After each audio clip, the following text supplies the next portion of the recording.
様もう一手入ってちょっと欲張りますか。これでね2六銀。さあこれですね、棒銀ですね。皆さんこんにちは。日本将棋連盟棋士七段の村中修一です。今回もですね将棋大津で実況対局の方をやってまいりますので、ぜひぜひ最後までごゆっくりお楽しみください。あなたが先手です。はい、私は今回先手ですね。相手の方、三段の方です。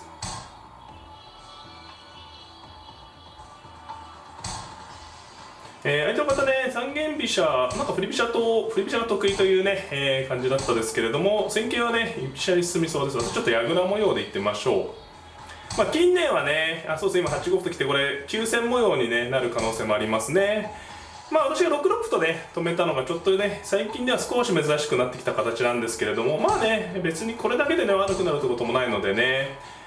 一応今のところは相手の方もゆっくり指すような感じですかね。急戦に来る私の2六というのは、これ一回2五縮めますかね。これ2五歩とついて、3三銀上がらせればね、そしてこれで角の利きがこう止まると、相手のね後手の急戦策が多少緩和されると、これでもね急戦される可能性はもちろんあるんですけどね。はい。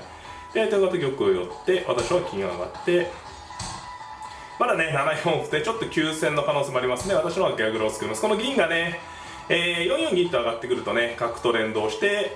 矢倉の方をね、攻めてくる形になるかもしれない。4四歩とついてくれればね、つけばね、非常に、じっくりとした、矢倉戦になるかなと思います。角をね、引いて使うか、2二の馬使うか、この6四歩でね、かなり急戦の感じが色濃く出てきましたね。というのもね、3一角と引いた時にね、この歩がついた後、角が使いにくいんでね、むしろこう銀が出て7三桂から、角銀桂が連動してね、矢倉を攻略する手をね、目指しているという見えますね。はい。で私は3六歩とついて、7九角、私はでもここから二重に捕まってるんで、角を使うとしたら7九に引いて使うんですけど、言ったようにね、4四銀からこう上部からね、矢倉の上部から相手の方がね、攻めてくる可能性があるので、角をねここに置いて、むしろこの上部の地点に守りにね、角引きましたね。ちょっとこれ意外な手ですね。これを引くなら6四歩つかない方が多いですね。別にこれが即ね、なんていうんですか、悪くなるってことはないでしょうけど、6四歩っていう手がね、これ普及の一手なんですよね。4四銀出る形でね、この7三桂6五歩と生かすんじゃないけど、この角がね今6四歩でちょっと止まっちゃってるんで、矢倉ですとね、ここに6の地点、私でいうと4六の地点ですね、この地点に角を持ってくるとね、結構、相手のね攻撃陣を牽制するような駒組みができるんですけど、ここの6四歩つくとね、その含みがとりあえずなくなるんでね、別にそれが出れなくなったからダメってことはないんですけど、で私の方が銀が出てね、ちょっと、なんですかね、角が通ってるんでね、積極的にいこうかなっていう感じですね。この後私はね3五歩同歩同角といった感じで動きたいんですけど、銀角上がってきましたね。それをこうなんていうんですかね、牽制してという感じですね。これは迷いますね。4六銀と出て3五歩から攻めてきてもらうし、1回1六歩で様子見とく手もねありますね。端歩をね、1六歩2六銀で棒に出てってねうまくいけばいいんですけど、玉がねまだ4一なんでね、2二ぐらいまで入ってくれるとね、1六歩から2六銀1五歩でね、なんていうんですかね、こう棒銀していくのがね破壊力が増すんですけどね。これ角上がりますか。5三角と上がってこなければ3五歩同歩同角とねいって、角をね手順にこうさばいてしまう狙いだったんですけど、相手の方がね、5三角と防いできたのでね、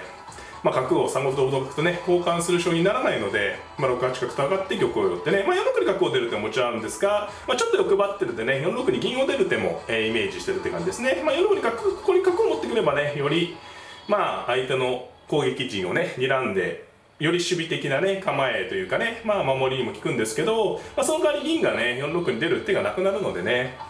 ちょっとこう6八角は少し、手としては囲いに行く手なんですけど、4六角よりは攻撃的な手で、2二玉ですけど、これですとねちょっと端攻めていきたくなりますね。先ほど言ったようにね、2六銀から1五歩とね攻めていく形をねやってみたい。王様もう一手入ってちょっと欲張りますか。これでね2六銀。さあこれですね、棒銀ですね。この時に玉が4一ですとね、ちょっとやっぱり1五歩同銀といってもね、若干遠い手がね先に逃げてるような感じになるんですけど、2二にいるとね、そうですね、こう引くんですよね。相手の方この玉引きはね非常になんていうんですかね、機敏というかね、なんですか、相手の手にを見て、ね、実験お城から逃げ出して変なんですけど、一億同動員とね攻めてきた時にね、少し対応しやすくするという意味でね、なるほどという手です。これどうするかですね。1五歩同歩銀いっちゃう手もありますし、3五歩同歩同銀とねこちらから行く手も結構あるんですよね。迷うところですね。相手の方がね右の銀をこう繰り替えて5一から4にで、結構守備に偏ってるんで、慌てて1五歩同歩銀とね攻めていく必要もないというか、攻めていくのがいいのかどうかっていうね問題もあるんですよね。3七桂とか1回飛んで4五桂を見せる手もありますね。で4四歩なら1五歩というような組み合わせもあるところですね。ちょっと迷いますね。ただ1三七桂飛んでるとね、8の地点がね弱くなる意味もあるので1五歩いってみますか、シンプルにね。これいったらどうなるかっていう方がね皆様としてはね興味あると思うので、同香もあるんですけどね、銀引きですか。これはちょっとかなり守備に偏ったというかね、同香だと8が破られちゃうんで受けたんですね。でもこれ1四歩打ちますね。これ結構棒銀の一つの成功の形ですね。押し込んで、いわゆる壁銀というねあまりいい形じゃないので、まずここまではうまくいってますね。2筋の歩も保管しておきますか。銀がいって、やはりねこうやることで、破ることはできなかったんですけど、後手の王様を非常にこう狭くね、することに成功したので、一応ねこの王様を4枚で守れますすぐに潰れることはないんですが、なかなかね後々こうなんていうんですかね、こちら側例えば、この後相手方攻めてきそうですけど、攻めてきた時にもね反動がきつくなるんですよね。でこうなってどうするかですね。7五歩を突く手もありますし、7五歩ですね、同歩7四歩持ってね7四歩出るといいんですけど、6三金があるんでね、この金を繰り返えますかね。ここを押し込んでね、一応役割が終わったんで、次に3五歩同銀とねより中央のね働きのいい方に行こうと。でこれ6五歩とね相手の方桂馬飛んでるんで攻めてくる可能性があるんですけど、4六角ここで出てきますかね。4六角出とくとねかなり、守備として安定するんですが、飛車を引いてくるのかな。7五歩作ってますけどね、6三金か8四飛車で対応してくるってことでしょうね。どうしますかね。3五歩いきますか。これがね一応銀を引いてからの狙いで、銀立つ手もあるところですね。やはりいずれにしろねこの銀がこうぺっちゃんこなんでね、低い陣形なんで上からこう圧力をかけていくようなイメージですね。バラバラでも何かね駒を得したわけじゃないので、形勢的には簡単ではないですね。ただ銀が出て、6五歩来るかな、来なかったですね。これでどうするか。相手方先生なので3七桂飛んじゃうと思うんですけど、6五歩同歩同桂とね多分来るんですよね、そろそろね。5五歩つく手もあるところですね。5五ついて同歩なら5四歩で大成功。ただ6四歩と6五歩とついてくると思うんですよね。それでどうなるか。難しいですね。2四歩同歩2三歩同銀2四銀とねさばく手もあるんですが、それで果たしていいかどうかっていうのもね難しいところですね。さあどうするのがいいかな。いや結構迷いますね。5五歩も筋なんですよね。で6五歩同歩同桂で銀上がって、5五ついてみますか。ちょっとね攻めを催促しつつという感じで、こっちが壁なので、ここらね、私の方から見て左半分でなんかこう戦いが起こってね、王様がこうなんですか逃げ込めないみたいなね、感じでこの壁を咎められるといいかなっていうのと、同歩ならこれ5四歩ですね、当然角を殺すと。ただこれだとね相手の方もさすがに何か動いてきますよね。6三金ですか。これは慎重なというか手堅くね対応してきましたね。これでも2四歩同歩2三歩の筋はありますね。同銀で銀出てってさばいて7二にね銀が打てるんですよ。それやっちゃいますかね、打って。これね本来は筋がいいか悪いかって微妙なんですよね。っていうのをこう相手がこうぺちゃんこになって下げてるとこなんですけど、ただここにね銀が打てるんで、この銀を狙ってるんですよね、私のはね。これ銀交換、これなんですか、相手がしゃがんでるとこをこう起こしてくれて、しかも壁の形なんで筋としてねもうなんていうんですかね絶好という感じではないんですけど、ただ銀が手に入るとね7二に打つ手がめちゃめちゃきついんで、今こう同銀って言っちゃうと2三歩でね弾かれちゃうんで、こう呼びつけてね銀が出て、そうですね、これで同角と取ってここに銀打とうとしてるんですよ。ここにね、ここに銀打つと一発で、決まるんで、銀交換だけじゃなくてね7二に銀打つ手を狙っているということですね。例えばこれ2三歩と受ければ4二角成と切って、何か取られて7二銀と打ってねもう強襲しちゃおうと。まあ5五歩で一発ね揺さぶりを立てて、金がね6二ですと7二銀打てないんですけど、6三金とね上がってきたので7二銀の傷があるよっていうことですね。飛車を浮いたんですけど、これもなんとか攻めがつながらないかな。まあ取って2二歩も一発打ちたいところですね。取り込んでね、まあこれ7二を避けた手でね、相手また非常に強いですね、やはりね避けてきた手で。ただこれはこれでね、なんだかんだと攻めが続きそうな感じもありますよね。これどうするか、2二歩をね一発打ちたい。同玉なら4二角成、同金がね非常に悪い形で2三歩で銀打って、もうそれで攻めてっちゃう手もありますね。ガリガリガリガリ、そっちの方がいいかな。2三歩同金、2二歩同玉なら4二角成、同金なら2三歩、6三銀もね打ちたくて、すごいこれね指し手が迷います。6三銀もきつい手で、金がねいじめ銀の一角をついて、ただ2二歩の方がこの場合はいいかな。どうだろうか。迷いますね。いってみますか、2二歩で。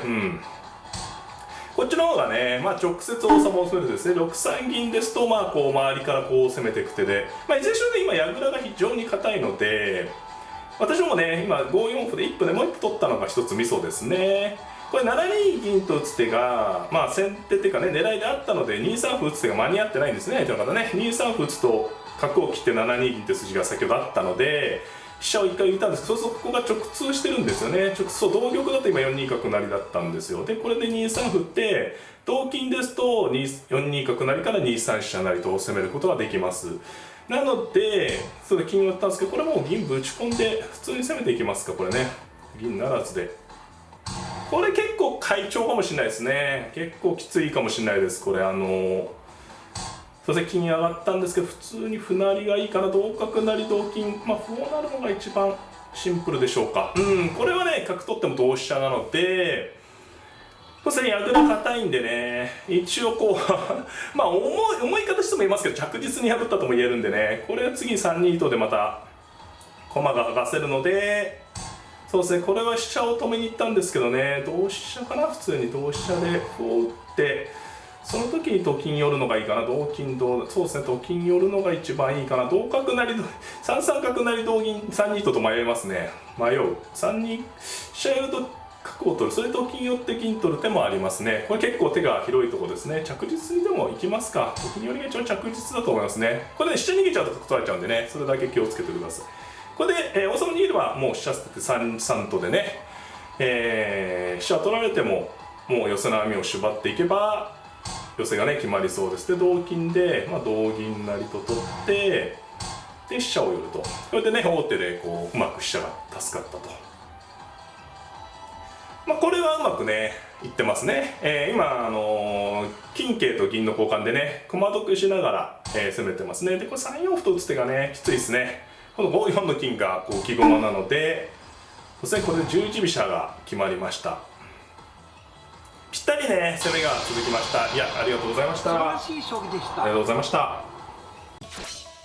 はい、いかがだったでしょうか。今回はですね将棋大勢実況対局の方をやってまいりました。今回ね戦型が相矢倉ということで、近年はこう後手からの矢倉に対する急戦が非常に流行してますんでね、まあ、急戦策を警戒してという駒組みだったんですが、まあ、本局はねじっくりと組み合う矢倉に進んでいきました。まあ、中盤からね私が棒銀に出ていきまして、その棒銀でね相手の囲いをこう押し込むことに成功しましてね、まあ、そこで少しね体勢が有利な状態でね中盤に入りまして、途中でね相手の方の隙をついてリードを拡大して押し切ったという内容でした。こちらの方ね大盤で、詳しく解説していきますので、将棋ウォーズ解説編動画の方もねぜひご覧いただければなと思っております。